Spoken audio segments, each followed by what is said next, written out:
So this is the part that I'm stoked about, man. And when I saw it on LinkedIn, I was like, all right, we got to try and get Kris on the podcast.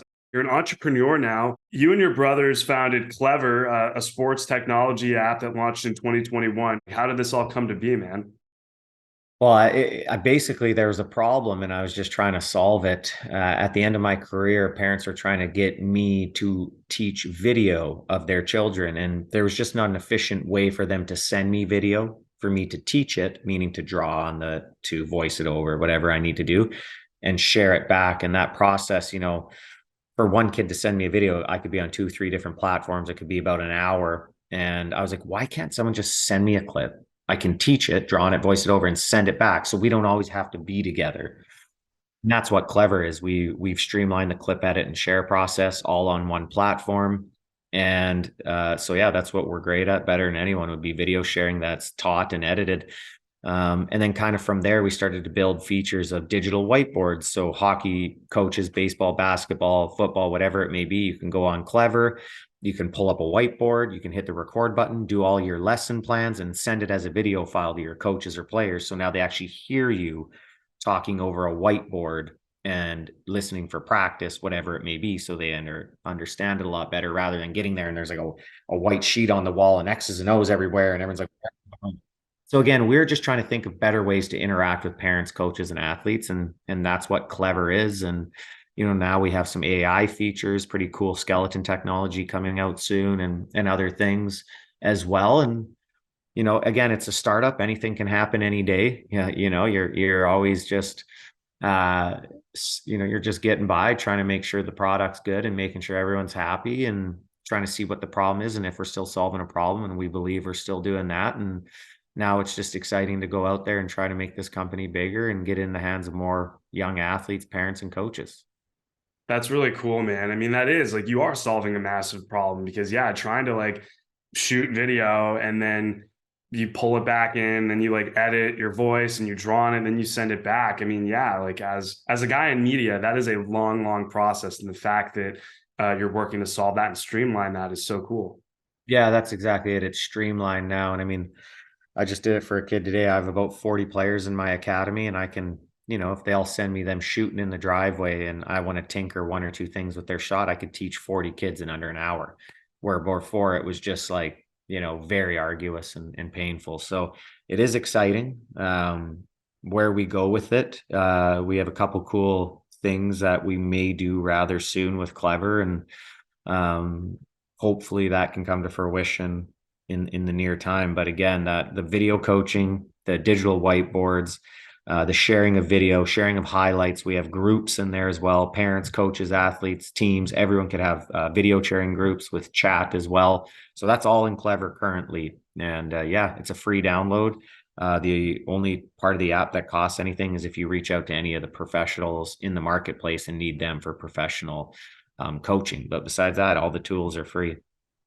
That's really cool, Kris. So essentially, like, let's say like I want you to see how my shot is. I would video record that and then I would send it over to you. Then you can go in through the Klevr app, like kind of like draw on on the video a little bit, kind of show like, hey, like maybe we tweak it and then send it right back.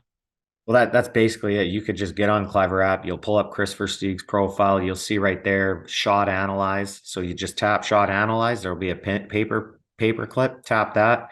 You can upload a video in there of you shooting that, and then you pay for it, just like Skip the Dishes. Boom, that video gets sent to me. I get notified, pull it up, voice it over, draw on it, send it back to you. So that's the marketplace. You can also do all that free as well in the app, but that's how a lot of the current coaches now are starting to monetize in 8 different sports on Klevr, mind you, but mainly hockey. But that's how they're starting to monetize their digital brand. When you think about your time in the NHL, 11 years playing at the highest level, and then venturing into entrepreneurship, what have you been able to take from all of those years as a professional hockey player into this space? You definitely have people skills, how to deal with people, how to talk to people, how to problem solve. I think that's always something, whether it becomes something or not. I mean, that's every entrepreneur's dream. It sounds like, again, I didn't know what an entrepreneur was 3 years ago, and I thought scaling was something you stood on. I did not know what scaling was. So it's all been again, it's been a lot of crash course for me on what to do, but I've also tried to surround myself with my brother who's in business and other people as well who've done this before to help me navigate this new world. But you definitely see that the people skills and a little bit of the determination in order to keep going forward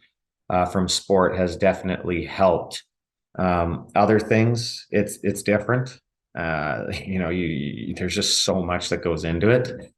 You don't even really realize, especially when you're building an app. I always kind of explain it like, you have a house that's built, it's not like, or when you're building a house, it's not like you're just putting up, cement and you're putting up walls. You gotta create the cement. You gotta even create the walls, and you gotta create the cups and the cupboards, and everything has to be thought about. So it's even more complex, I find, than even building a house. I would say would be building a really good app, but and also creating a solution to a problem that's out there. So it's a interesting. It's interesting, but it's been fun. I love hearing about, all the stories from the playing days and the lessons learned, but it's even cooler when you hear that, like, I think people forget, like, life doesn't end once your sport ends. In some cases it's just beginning. I mean, you retired at 33. I'm 32 right now. Like, I couldn't imagine, like, you dedicate yourself to one thing for your whole life, then you're 32, 33, then you're like, then what? Then you have all this life in front of you. And so I think that's really cool and unique how this accident happened, and now look what you're doing, man.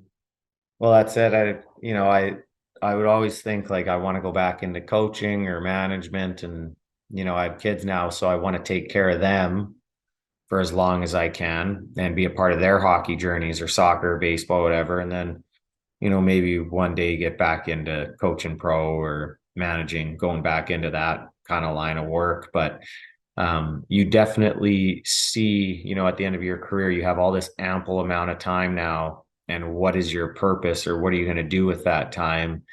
And that's where I think you get stuck. And, I'm still navigating, not even close to perfect, still try to figure out what I need to do and how to make this second life work. But it's been, again, it's just another challenge, and it's been great. And again, for myself, hopefully one day I get back in the NHL.